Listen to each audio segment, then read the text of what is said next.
Hello and welcome to Beyond Well. I'm Sheila Hamilton, and we're approaching our 200th episode of Beyond Well. In the spirit of not wanting to miss anything, or perhaps just being a little sentimental, we'd like to visit some of these episodes that you might have missed. We did several shows on anxiety, and we're going to highlight some of the best in the next few weeks. Before we get going, we'd like to thank Active Recovery TMS for the support of our show. TMS is your choice for transcranial magnetic stimulation in the Pacific Northwest, with neighborhood offices near you to make it convenient, and they work with your insurance to make sure you're covered. For more information or to figure out if you qualify for treatment, go to activerecoverytms.com. Anxiety, a subject we've tackled in past episodes, and as we revisit some of our past favorites, we'd be remiss if we didn't listen to the Anxiety Sisters. They had so much to say. Their show appeared as a two-part episode. So without further ado, episode 1.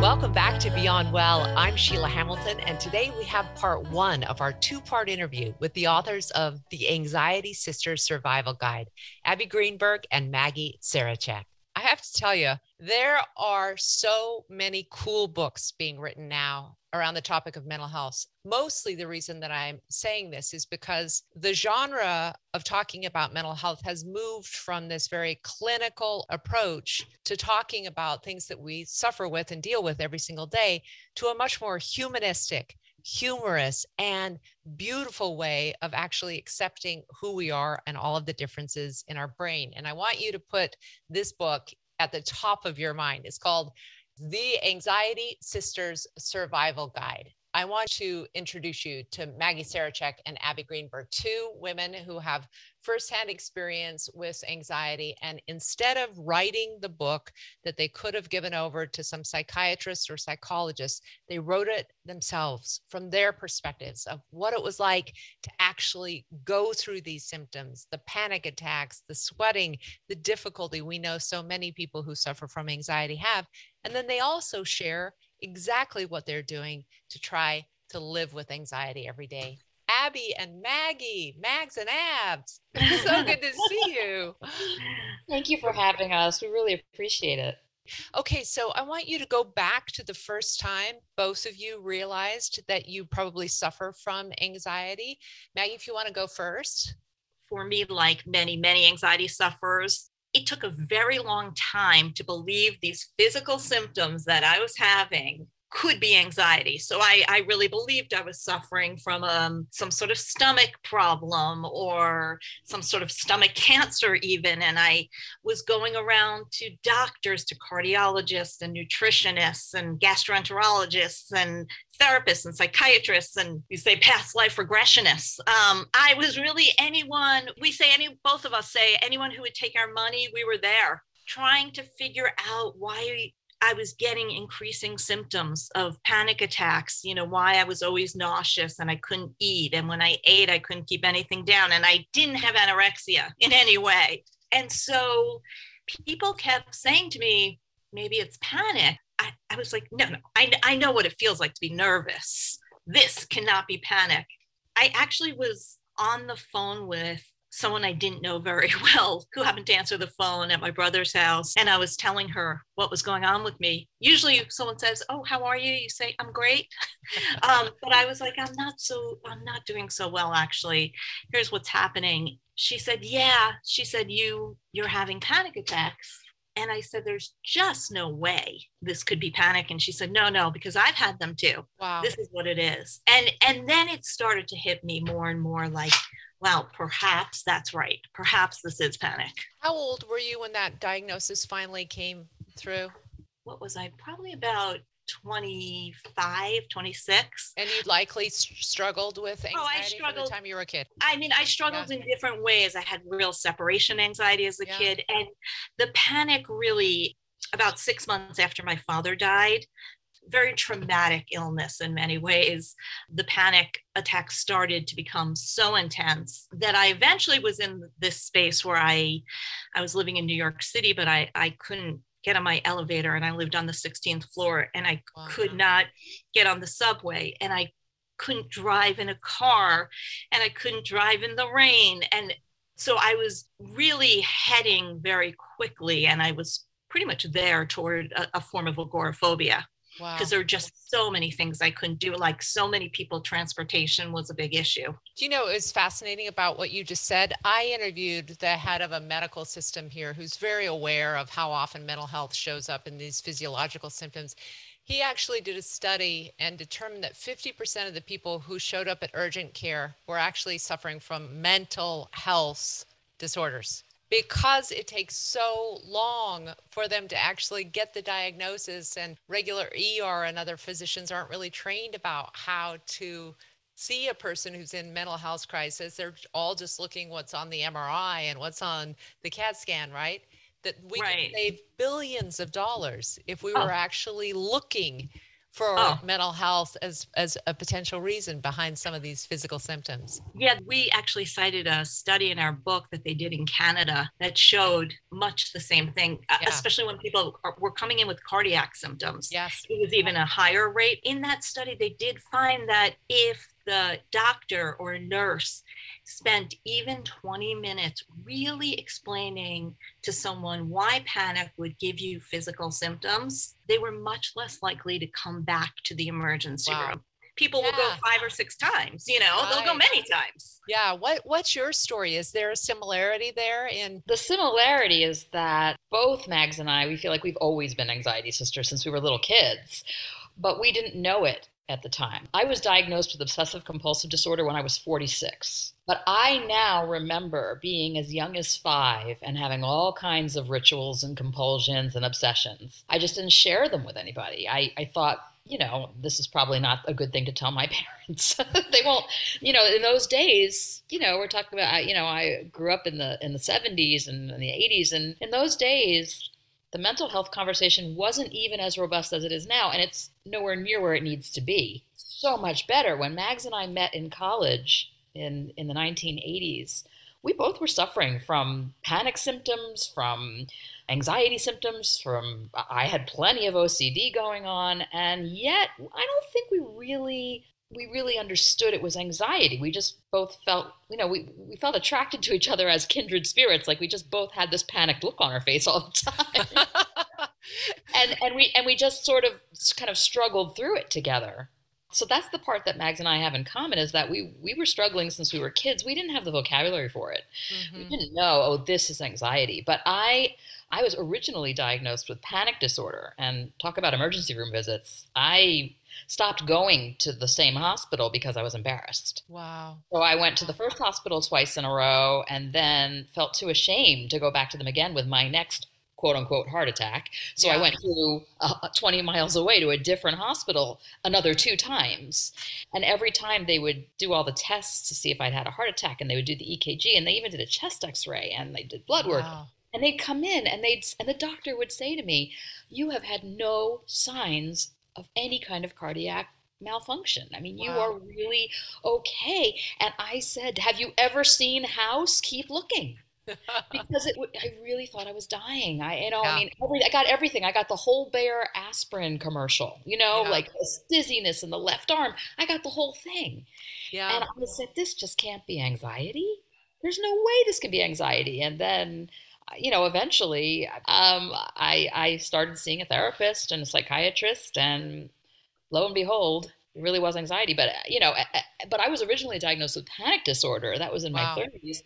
Then in my 40s, I went to a really skilled psychiatrist who really, really understands the nuances of anxiety disorder. And there are lots of nuances. Oh, it's amazing. I want to get back to something both of you talked about, the sense of nausea that people feel. I remember my stepdaughter would say, "I can't go to school because my stomach hurts." And then the moment she got on the school bus, she would throw up. And then, of course, you run the battery of tests because you're so concerned about something like stomach cancer. But I was really heartened to see that you guys are actually bringing up the new data that shows the connection between the gut-brain axis and just how controlled we are by our guts.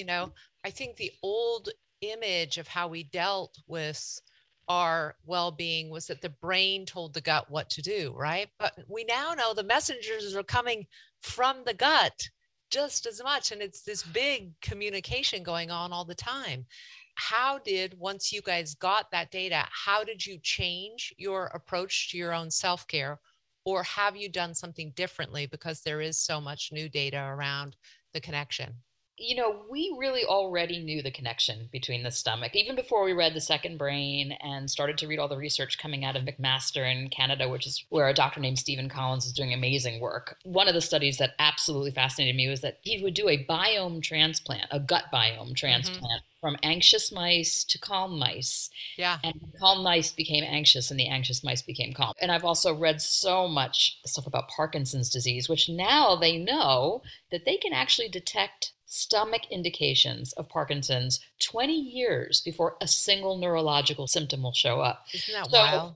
So this stuff is, like you said, cutting edge, and this is the future is in the gut biome. There's a new field called neurogastroenterology, which is specifically just designed to focus on the gut-brain connection and the vagus nerve, which is the two-way street that communicates back and forth. But I would say that Maggie and I knew in our guts because we both suffered so much from anxiety. And once we figured out that it was anxiety, it became very obvious, the gut-brain connection to us, because we totally had the whole, all the symptoms of irritable bowel syndrome going on. Right. So I don't know that finding out about research changed things for us, but certainly understanding the gut-brain connection in the first place absolutely changed what we did. I mean, I actually went gluten-free for 3 years to see if that would help. And it didn't actually for me. So many of my friends who have anxiety have actually tried that too. And I think the other advice is take a really good full spectrum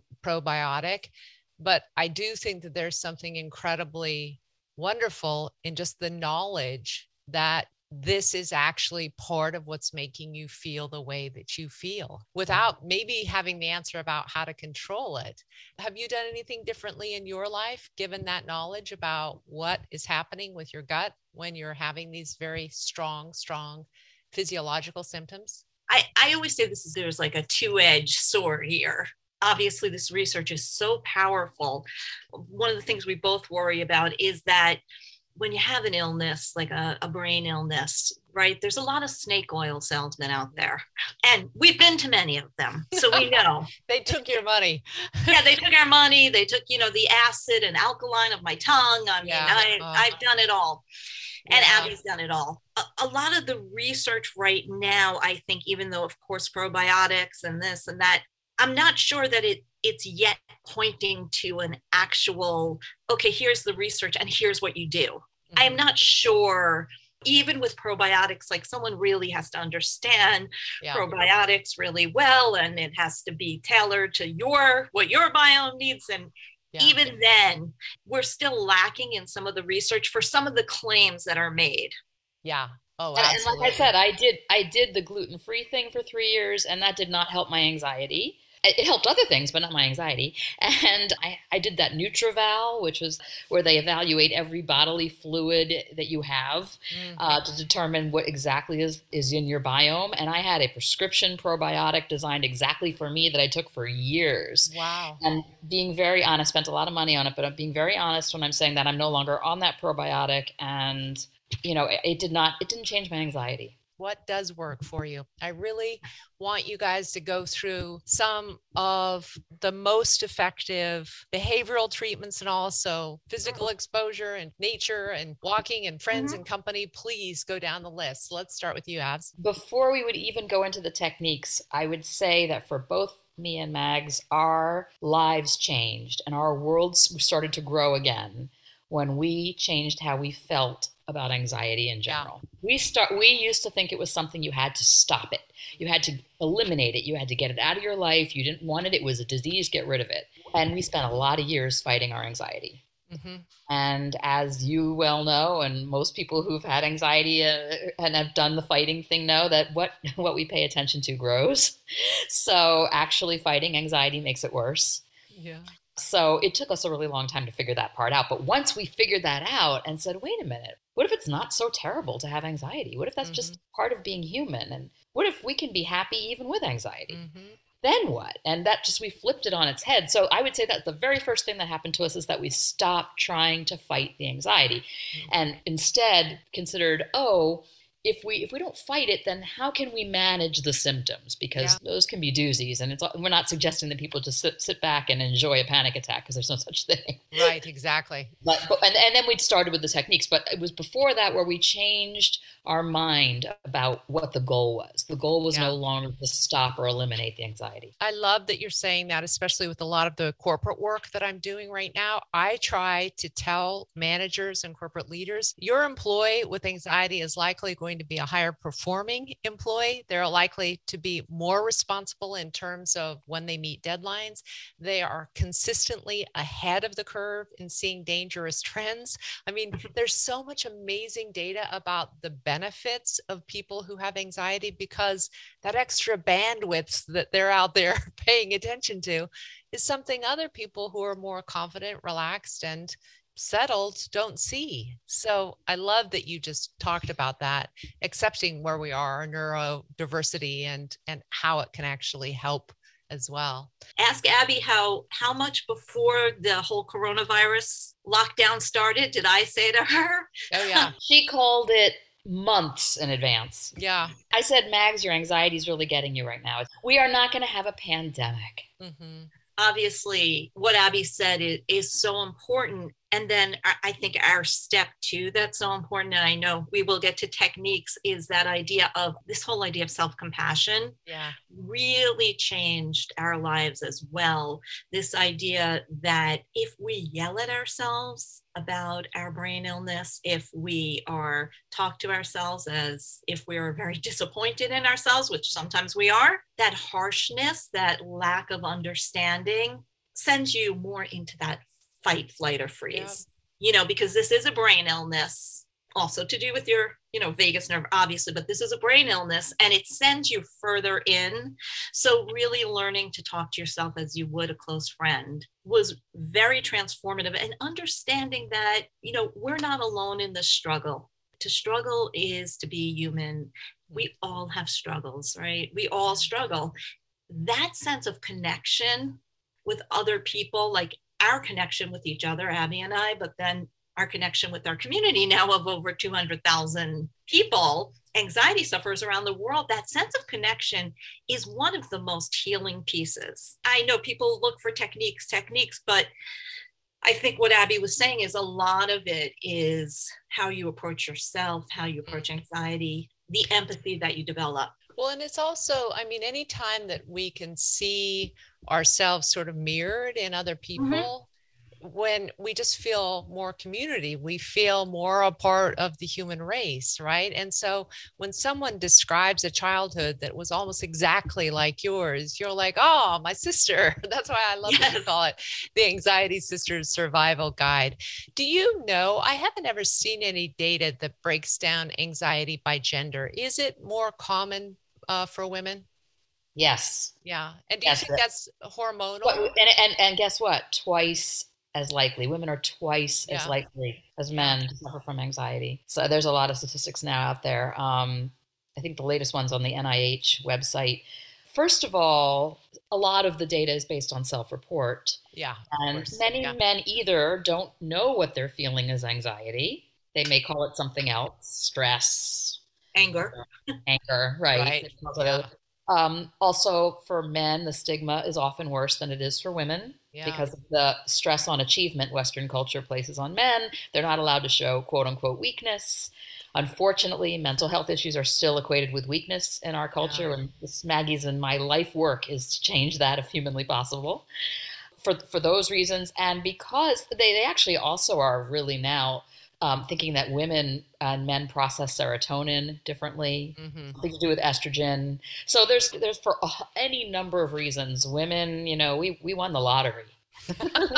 we get to have anxiety, and then we get to go through menopause. I mean, it is a what about the hormone surge after birth, and then oh my gosh, the crash? I mean, come on. I mean, oh my goodness. Post birth rate of anxiety and depression is just like, it's almost hard to not have that because it's so prevalent. It's really in there, done that, got the t-shirt. What a great place to wrap up today was part 1 of our interview with Abby Greenberg and Maggie Sarachek. You can follow the Anxiety Sisters on Facebook. And if you're listening and you love our content, please give us a thumbs up or a review wherever you listen to podcasts or on Apple Podcasts. Thanks again, and make it a great day. And that was the show. Thanks for your support of Beyond Well. If you like what you hear, please give us a review on Apple Podcasts and spread the word to your friends. If you want to reach me individually, you can always reach out at Sheila@BeyondWellMedia. And I hope you make it a great day. Fora Health is a nonprofit alcohol and drug treatment center in Portland, Oregon that has been helping youth, adults, and families for nearly 50 years. They offer compassionate, comprehensive, and affordable care for everyone, regardless of background, orientation, or ability to pay. Fora recently opened a new state-of-the-art campus in Portland's Southeast Gateway District, and the entire campus is healing and supportive. You can find out more about their full array of evidence-based therapies for drug and alcohol treatment at www.forahealth.org. If you or a loved one needs support, there are many options and personalized approaches to care. Reach out to Fora Health at 503-535-1151 or see the show notes for more details.